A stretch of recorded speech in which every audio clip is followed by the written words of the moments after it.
Politics वाला, आओ राजनीति करें। नमस्कार, आप देख रहे हैं पॉलिटिक्स वाला। मैं हूं राशिद अहमद खान। फेक न्यूज को लोकतंत्र और कानूनन व्यवस्था के लिए गंभीर खतरा बताते हुए संसद की स्थायी समिति ने सख्त कदम उठाने की सिफारिश की है। समिति ने कहा है कि प्रिंट, डिजिटल और इलेक्ट्रॉनिक मीडिया संस्थानों में फैक्ट चेकिंग सिस्टम और आंतरिक लोकपाल अनिवार्य हो। फेक न्यूज फैलाने वालों पर जुर्माना बढ़े। भाजपा सांसद निशिकांत दुबे की अध्यक्षता वाली समिति ने यह रिपोर्ट सर्वसम्मति से मंजूर की है। रिपोर्ट लोकसभा अध्यक्ष को सौंप दी गई है। इसे संसद के अगले सत्र में पेश किया जा सकता है। केंद्र सरकार की इस पहल पर बात करने के लिए हमारे साथ मौजूद हैं पॉलिटिक्स वाला एडिटर पंकज मुकाती जी। पंकज जी, बहुत स्वागत है आपका। नमस्कार पंकज जी, संसदीय समिति ने फेक न्यूज पर लगाम के लिए कुछ सिफारिशें की हैं। कहीं ये मीडिया की आजादी छीनने का नया षड्यंत्र तो नहीं है?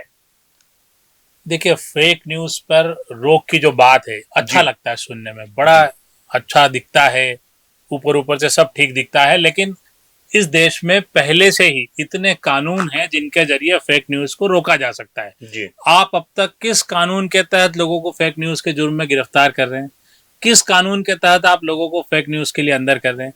एक तरफ आप फेक न्यूज के खिलाफ चिंतित हैं, उस पर काम करना चाहते हैं, दूसरी तरफ इस देश में ऑल्ट न्यूज नाम से फेक न्यूज पकड़ने वाला, मीडिया चलाने वाले जुबैर कुरैशी को आप बंद कर देते हैं, उसे गिरफ्तार कर लेते हैं। अब इससे समझ में आता है कि आप फेक न्यूज के कितने खिलाफ हैं और कितने पक्ष में हैं। चूंकि सरकारों को अपनी मर्जी का न्यूज चलवानी है। अब ये कौन डिफाइन करेगा, ये भी बिल्कुल सही नहीं कि उसकी परिभाषा क्या होगी, कौन तय करेगा फेक न्यूज क्या होगा।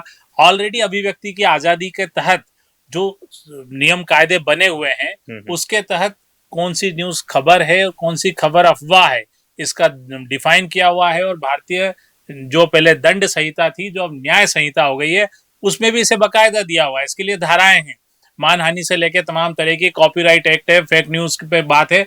तो ये नई समिति बनाने के पीछे मकसद क्या है, ये अभी तक समझ में नहीं आया। हालांकि एक ड्राफ्ट है, पूरी तरह सामने भी नहीं आया, लेकिन इसकी जरूरत फिलहाल कितनी है ये देखना होगा। मुझे लगता है कि डिजिटल प्लेटफॉर्म जो तेजी से बढ़ रहे हैं, जो यूट्यूबर्स हैं या डिजिटल प्लेटफॉर्म अपना चला रहे हैं स्वतंत्र रूप से, उन पर नकेल डालना और कुछ बड़े मीडिया हाउस के हाथ में पूरी पत्रकारिता सौंपने की कोशिश ये हो सकती है। जी पंकज जी, समिति ने कहा है कि फेक न्यूज से बाजार और मीडिया की साख को खतरा है। आईटी एक्ट की धारा 79 के तहत डिजिटल प्लेटफॉर्म्स की छूट पर भी समिति ने चिंता जताई है। जो नई सिफारिशें लागू होने से मीडिया को किस तरह की दिक्कतों का सामना जो है करना पड़ सकता है? देखिए, सबसे पहली बात वही बात आ गई कि डिजिटल मीडिया को लेकर चिंता है जी। बाजार में फेक न्यूज से मतलब माहौल गड़बड़ा रहा है। अरे, फेक न्यूज से पूरी सरकारें चल रही है, बन रही है। किस बात की फेक न्यूज? आप किसे फैक्ट मानेंगे, कौन सी फेक न्यूज मानेंगे?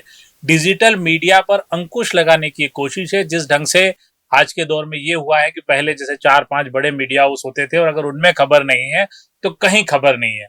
आज ऐसा नहीं है, कहीं ना कहीं से खबर बाहर आ ही जाती है। इतने सारे यूट्यूबर्स हैं, डिजिटल मीडिया पे काम करने वाले लोग हैं, या जो इस तरह से नहीं, वो सोशल मीडिया पे काम कर रहे हैं। अब आप इसको पकड़ना चाहते हैं कि किसी तरह की न्यूज वही आए जो सरकार को पसंद आए। सरकार किसी की भी हो सकती है, कांग्रेस की सरकार, भाजपा की सरकार, इससे यहाँ कोई लेना देना नहीं। लेकिन मीडिया को कंट्रोल करने के लिए सारे लोग एक हैं, चाहे कोई भी हो, कोई भी राजनीतिक दल हो, मुझे लगता है उसका समर्थन करेगा। जी। और जैसा कि आपने कहा कि टारगेट जो है वो डिजिटल मीडिया है, क्योंकि बड़े बड़े न्यूज चैनल है, उनको तो अलाइन कर सकते हैं आप, उनको अपने साथ जोड़ सकते हैं, उनसे डील कर सकते हैं। लेकिन क्योंकि डिजिटल मीडिया एक बहुत बड़ा अम्ब्रेला है इसका, और उसके अंदर कई यूट्यूबर हैं जो बड़े हो गए हैं और जिनकी रीच जो है वो यूथ तक है, तो कहीं खास तौर से टारगेटेड डिजिटल मीडिया को जो यूट्यूबर्स हैं उनको टारगेट करने के लिए तो ये नहीं किया जा रहा है, क्योंकि जैसा कि जो पिछला कानून भी आया था पिछले सत्र में ही सरकार ने कहा था कि जो पहली नजर में देखने में ये भी सिफारिशें बड़ी अच्छी लग रही हैं कि साहब जो है फेक न्यूज रुक जाएगी और ऐसा हो जाएगा वैसा हो जाएगा। ये वैसा ही है कि अगर कोई करप्शन में कोई गिरफ्तार होता है तो भले ही वो प्रधानमंत्री हो, 1 महीने तक अगर उसको जमानत नहीं मिलती तो उसको इस्तीफा दे देना पड़ेगा।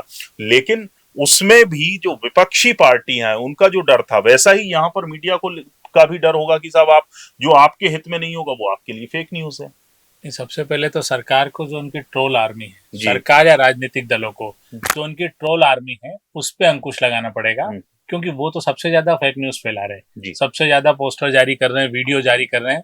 तो जब सरकार या राजनीतिक दल खुद एक अपनी ट्रोल आर्मी रखते हैं जो इस तरह की न्यूज फैलाते हैं, पर उन पे कोई कार्रवाई नहीं होगी, आप देख लेना वो इस दायरे से बाहर रहेंगे कि ये निजी व्यू है। लेकिन आप यूट्यूबर्स को पकड़ना चाहते हैं, निश्चित तौर पे फेक न्यूज गलत है, इस पे रोक लगनी चाहिए, लेकिन इसकी परिभाषा कैसे तय होगी ये बहुत बड़ा काम है। दूसरा, इसमें 2 चीज और देखिए आप, कि आपको ये भी तय करना है कि आपके यहाँ फैक्ट चेकिंग सिस्टम हो।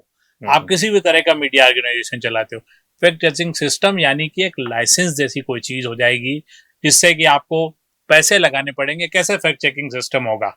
दूसरी बात, इसमें एक और बात आ रही है जो भी बहुत स्पष्ट नहीं है कि लोकपाल की नियुक्ति करनी होगी। अब लोकपाल कंपनियां तो रखती है, निजी कॉलेज भी रखते हैं, यूनिवर्सिटीज भी रखती है, लेकिन जो छोटे मीडिया हाउस हैं वो लोकपाल की नियुक्ति कैसे करेंगे? वो लोकपाल का क्या दायरा होगा? और अगर वो मीडिया हाउस लोकपाल नहीं रखता है तो फिर आप उस पर किसी तरह का केस दर्ज करेंगे। अभी बहुत कुछ आना बाकी है, लेकिन ये एक शुरुआत है जिससे ऐसा लगता है कि मीडिया पर अंकुश की तैयारी सरकार अपने हिसाब से कर रही है। लेकिन ये भी देखिए कि सोशल मीडिया पर रोक के कारण पड़ोसी मुल्क नेपाल में सरकार गिर गई है, युवा गुस्से में है। तो भारत को ये सब देखना चाहिए, और उसी वक्त जब पड़ोस में सोशल मीडिया बैन के बाद सरकार गिर गई है, उसी वक्त हिंदुस्तान में फेक न्यूज को लेकर एक नया कानून लाने की तैयारी हो रही है। हालांकि ये फेक न्यूज, अगर हम जो सभी मीडिया के स्टूडेंट रहे हैं, ये तो बहुत बेसिक चीज है, सभी फॉलो करते भी हैं इसको कि भाई कोई भी फेक न्यूज नहीं जाना चाहिए। किसी भी खबर को 4 बार क्रॉस चेक करिए, उसके फैक्ट्स चेक करिए अपने स्तर पर, और कम से कम फेक न्यूज नहीं जाना चाहिए। लेकिन इसके बाद भी फेक न्यूज का बाजार, मतलब लगता है कि भारत में सबसे ज्यादा फेक न्यूज का ही बाजार बढ़ गया है। नहीं, देखिए इसमें निश्चित तौर पे ये तो बहुत मतलब सैद्धांतिक बात है कि फेक न्यूज नहीं जानी चाहिए, सबने पढ़ा है। लेकिन जो लोग फेक न्यूज फैलाते हैं उन पे जरूर रोक लगनी चाहिए, उन पे कार्रवाई होनी भी चाहिए, क्योंकि ऐसे फेक न्यूज फैलाने वालों की वजह से जो सही ढंग से पत्रकारिता कर रहे हैं वो लोग मुश्किल में हैं।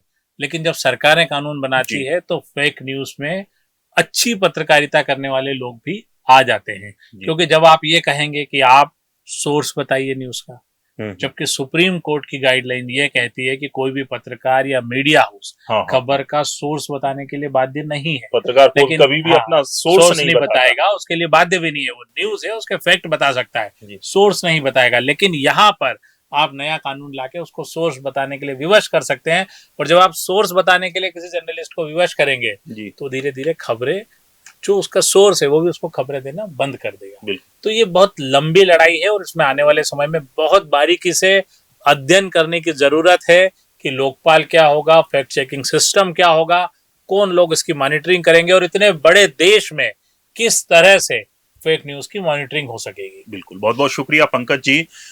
सरकार जो संसदीय समिति है उसने ड्राफ्ट तैयार किया है, लोकसभा अध्यक्ष को जो ये मीडिया पर कहें कि कंट्रोल के लिए ड्राफ्ट तैयार किया है, सो कॉल्ड फेक न्यूज पर कंट्रोल के लिए, फैक्ट चेक यूनिट बनाने के लिए।